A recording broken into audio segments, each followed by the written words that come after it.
네, 안녕하세요. 디파이농부 조선생입니다. 오늘도 동환님과 함께 한 주간의 비트코인, 알트코인 뉴스를 정리해 보도록 하겠습니다. 이번 주 제목은 뉴노멀 시대를 이제 맞이한 비트코인이다 라고 좀 정해봤습니다. 비트코인이 이제 10만 달러를 향해서 열심히 올라가고 있습니다. 이에 따라서 새로운 이제 가상화폐 시장이 도래할 것 같은데 오늘 재밌는 얘기 많으니까 영상 끝까지 좀 시청해 주시면 감사하겠습니다. 지난주 이제 비트코인의 가격은 이제 13% 상승했습니다. 나스닥은 0.2% 이제 상승했는데 아무래도 이제 투자 시장에서 비트코인에 대한 기대감이 계속적으로 올라가고 있습니다. 화면 우측에 보시는 것처럼 10만 달러를 터치하냐 못하냐에 굉장히 사람들이 이제 촉각을 좀 세우고 있습니다. 개인적으로는 10만 달러를 좀 넘어가서 20만 달러, 30만 달러 계속적으로 올라가면 좋겠습니다. 이번 주 주요 뉴스 세 가지를 좀 뽑아봤습니다. 첫 번째 주요 뉴스는 뉴욕 증시에서 비트코인 현물 ETF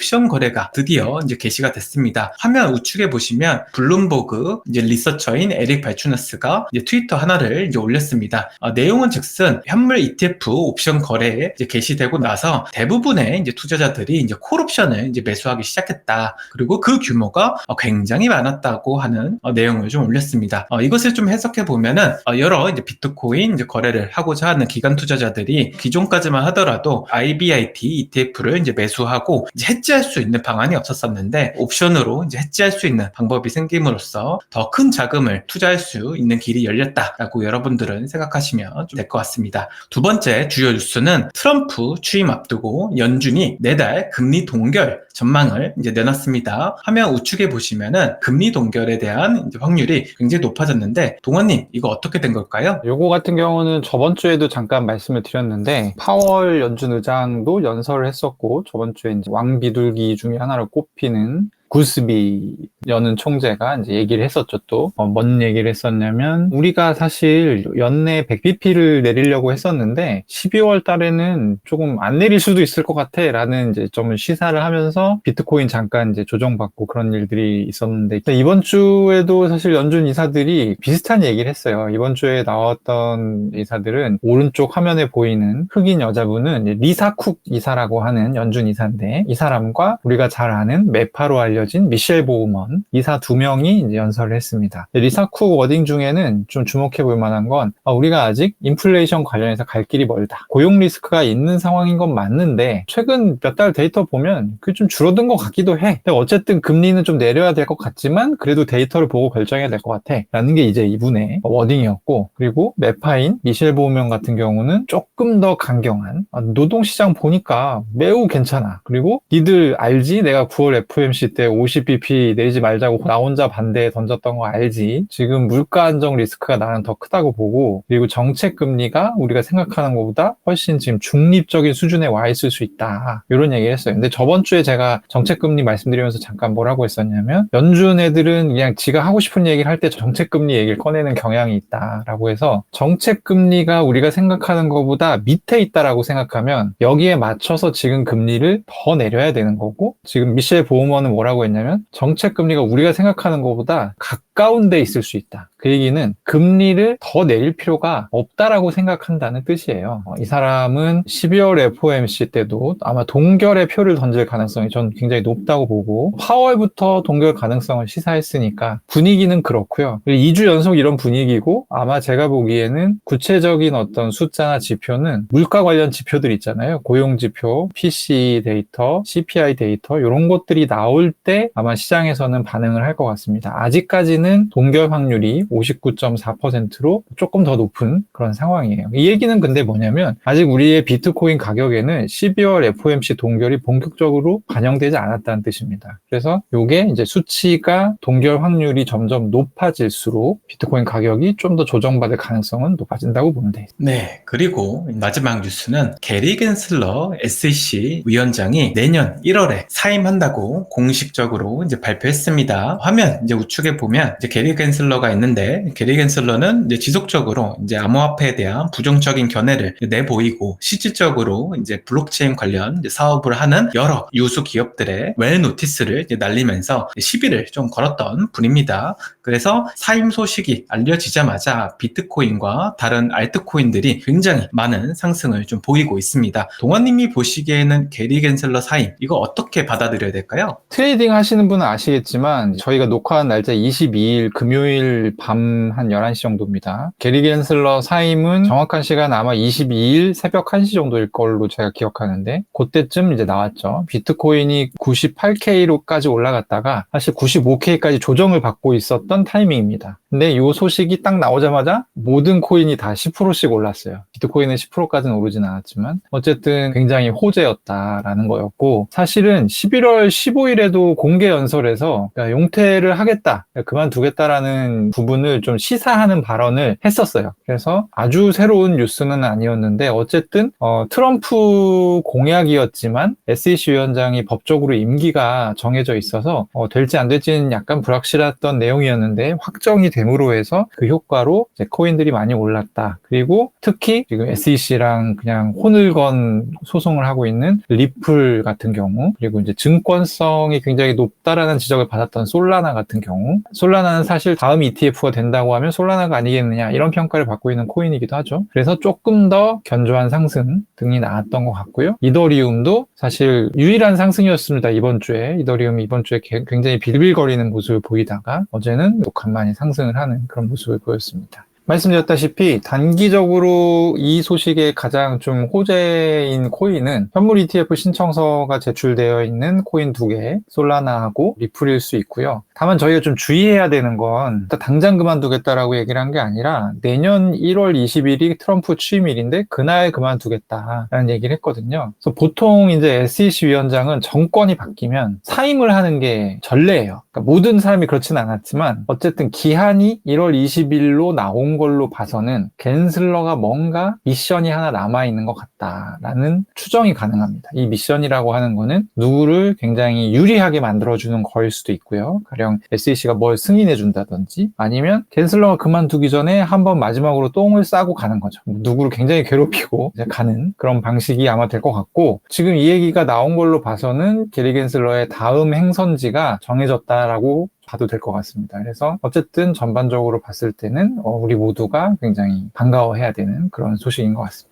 네, 그리고 이번 주 비트코인 현물 ETF 순유입과 유출을 살펴보면요, 순유입이 굉장히 많은 한 주였습니다. 어젯밤만 하더라도 이제 10억 달러에 해당하는 이제 자금이 이제 ETF에 유입되기도 했습니다. 화면 우측에 보면 굉장히 저는 재밌어서 한번 가지고 와봤습니다. 게임스톱이라고 하는 이제 주식을 공매도해서 굉장히 큰 손실을 봤던 시트론이라고 하는 회사가 이번에는 이제 마이크로 스트래러지 주식을 공매도하겠다라고 발표를 했었습니다. 근데 트위터에서 굉장히 재밌는 워딩이 있었어요. 그들이 얘기했던 건 뭐냐면, 비트코인에 대해서는 굉장히 좋게 본다. 다만 자신들의 포지션을 해지하기 위해서 마이크로 스트래러지 주식을 이제 공매도 하겠다라고 밝힌 겁니다. 그에 따라서 마이크로 스트래러지 주식도 조금 좀 눌리기도 했었습니다. 그리고 이더리움 현물 ETF 순유입과 유출을 살펴보면 순유출이 굉장히 많았던 이제 한 주였습니다. 화면 우측에 보면 온체인 이제 분석을 한 내용이 나오는데요. 이더리움을 6불에 이제 매입했던 고래가 이더리움을 드디어 이제 팔기 시작했다고 이제 온체인 분석에 나오기 시작했습니다. 고래가 가지고 있는 이더리움의 양 자체는 이제 40만 개의 이더리움이고, 현재 가치로 1.34 이제 빌리언 달러, 한 하로는 1조 6천억 정도 이제 돼 보입니다. 그래서 이 물량이 시장에 계속적으로 이제 출하가 되면서 이제 이더리움이 조금씩 눌리고 있는 것 같습니다. 아무래도 이더리움의 센티먼트가 지금 현재는 굉장히 좋지는 않다라고 좀 말할 수 있을 것 같습니다. 이번 주에 가장 이제 중요했던 것은 이제 SEC 의장이 바뀐다는 내용이었습니다. 동환님이 보시기에는 다음 SEC 의장 누가 될까요? 요게 사실은 굉장히 중요한 문제입니다. 왜냐하면 여러분들이 이번 주에 굉장히 뭐야? 이 코인이 왜 가지? 라는 거를 좀 생각하셨던 상황이 있었을 텐데요. 일단 의외였던 게 헤데라 시그래프라고 하는 좀 오래된 코인이 갑자기 급등하는 일이 있었고, 뭐 리플도 사실은 굉장히 급등 급등하면서 지금 거의 한 2배 가까이 올랐습니다. 그 부분에 사실 저 여기 사진에 나오는 양반 지대한 영향을 끼쳤는데, 브라이언 브룩스라고 해서 미국 통화감독청이라는 곳에 장을 맡았었던 사람이고, 그리고 이전에 바이낸스 US CEO를 맡았던 사람이고, 또 그리고 지금은 헤다랄시그래프의 아마 이사로 제가 알고 있습니다. 그래서 코인을 굉장히 좋아하고 긍정적으로 생각하는 양반이고요. 차기 SEC 위원장이 누가 될 거냐라고 했을 때 지금 현재 그 미국의 칼시라고 하는 예측시장 사이트가 있어요. 근데 거기서 1등, 2등을 엎치락뒤치락 하다가 지금 이틀 정도 전부터 브라이언 브룩스가 1등으로 좀 굳어지는 분위기거든요. 그 정도로 차기 SEC 의장으로 유력한 사람입니다. 그래서 이 양반이 이제 리플 좋아하니까 SEC 위원장이 되면 지금 소송하는 거 그거 좀 잠깐 멈춰보지, 약간 이런 식으로 얘기하겠죠. 그래서 이제 리플 가격은 사실 오르는 거고요. 이런 일들이 지금 계속 벌어지고 있어요. 그러니까 트럼프 내각에 암호화폐에 중요한 영향을 끼칠 수 있는 어떤 자리에 누가 갈 거냐에 따라서 그 사람이 몸담았거나 아니면 연관성이 있는 코인 가격이 굉장히 좀 급등하는, 약간 밈코인처럼. 그래서 사실 저는 지난주와 이번 주는 거의 뉴스만 봐도 먹을 수 있는 장이었다라고 생각을 했고요. 앞으로도 아마 1월 20일에 취임을 하기 전까지는 트럼프가 이런 장들이 이제 이런 분위기가 유지가 될 겁니다. 그래서 이런 걸 좀 민감하게 보면 좋을 것 같습니다. 화면 우측에 이제 리플 차트를 제가 좀 갖고 왔는데요. 이게 오늘 상승한 분입니다. 깜짝 놀랐어요. 갑자기 무슨 일이 벌어졌지? 왜냐면 방송에서 이제 리플에 대해서 질문을 하시면 잘 모르겠습니다라고 대답을 했었었는데, 이런 브라이언 이제 브룩스라고 하는 인물께서 이제 SEC 의장이 됨으로써 자신이 몸을 담았던 이런 리플, 히데라 이런 것들이 오르지는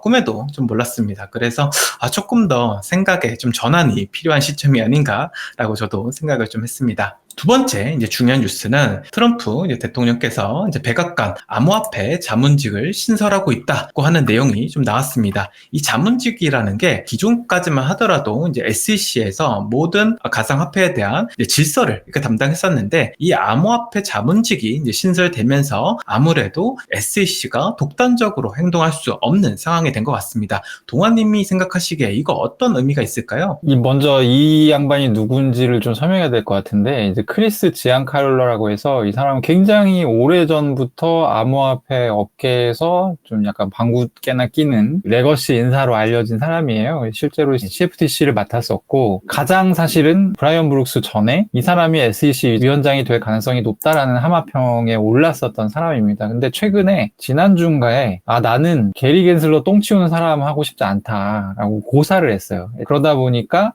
이 양반이 백악관에서 암호화폐 자문직을 신설을 고려 중이라고 했는데 블룸버그가 보도를 했죠. 거기에 또 이제 1순위로 얘기가 나오고 있습니다. 암호화폐 고문직이라고 하는 거는 뭐냐면, 분위기가 이제 지금 정확한 명칭은 정해져 있지 않고요. 미국 언론에서는 이제 암호화폐 짜르, 크립토 짜르라고 많이 부르는데, 이 짜르는 러시아어로 황제라는 뜻인데, 국경 짜르라는 역할을 하는 사람이 있어요. 미국 정부에. 국경에서 그 이민자들 넘어오는 거를 관리하는 사람이거든요. 그러니까 이 사람을 크립토 짜르라고 부른다는 건 그만큼 절대적인 영향력을 행사하는 사람인 거예요. 그러니까 SEC 위원장은 제가 보기에는 코인 사기꾼들을 제때제때 잡아넣는 금융소비자 보호의 측면에서 굉장히 중요한 역할을 할 것 같고, 크립토 짜르는 크립토 전반의 산업을 어떻게 진흥할지, 약간 이런 톤이 더 맞을 것 같아요. 그래서 과거에는 SEC 위원장 혼자서 그냥 북치고 장구치고 다 했었는데, 이제 암호화폐 이제 고문이 신설이 되게 되면 사실 굉장히 크립토 업계로서는 더 좋다. 왜냐하면 이 사람은 좀 규제보다는 좀 어떻게 하면 더 산업을 발전시킬까,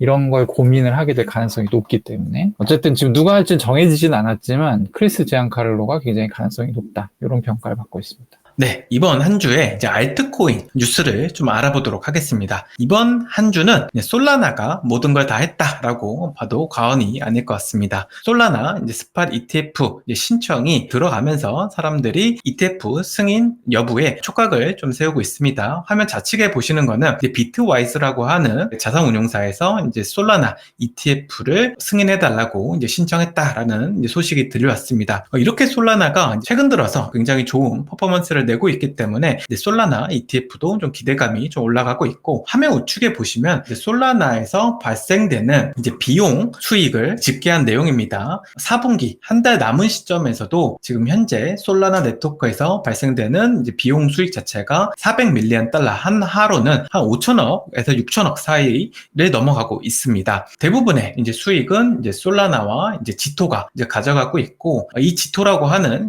프로토콜은 솔라나 내에서 이제 디파이 프로토콜로 굉장히 유명한 프로젝트입니다. 솔라나 왜 이렇게 많이 올랐고 사람들이 왜 이렇게 좋아하는지 궁금하신 분들은 제가 두 가지 영상을 기존에 올렸었습니다. 최근에는 밈코인 왜 오르나 라고 하는 이제 제목으로 영상을 올렸었는데, 대부분의 현재 밈코인이 솔라나에서 거래가 되기 때문에 앞서 말씀드린 것처럼 굉장히 수수료가 많이 발생하고 있는 상황이고, 이에 따라서 이제 솔라나 네트워크의 이제 디파이들이 좀 수혜를 받고 있습니다. 솔라나 디파이에 대해서 좀 궁금하신 분들은 저번 주 올렸던 솔라나 디파이 왜 오르나 이 영상을 한번 참고해 보면 솔라나 디파이에 대한 이제 공부를 좀 하실 수 있습니다. 이 영상 찍을 때 이제 지토 굉장히 좋게 본다, 그리고 지토가 솔라나에서 핵심 디파이 프로토콜이다 라고 좀 언급을 드렸는데요. 그렇지 않아도 오늘 한 12% 넘게 오르는 그런 기염을 좀 더하고 있습니다. 궁금하신 분들은 이제 두 개 영상 시청하시면 좋을 것 같습니다. 오늘도 동환님과 함께 한 주간의 비트코인, 알트코인 뉴스를 정리해 봤습니다. 디파이 농부 조선생은 더 좋은 컨텐츠로 찾아뵙도록 하겠습니다. 오늘도 감사했습니다. 빠이, 안녕. 안녕.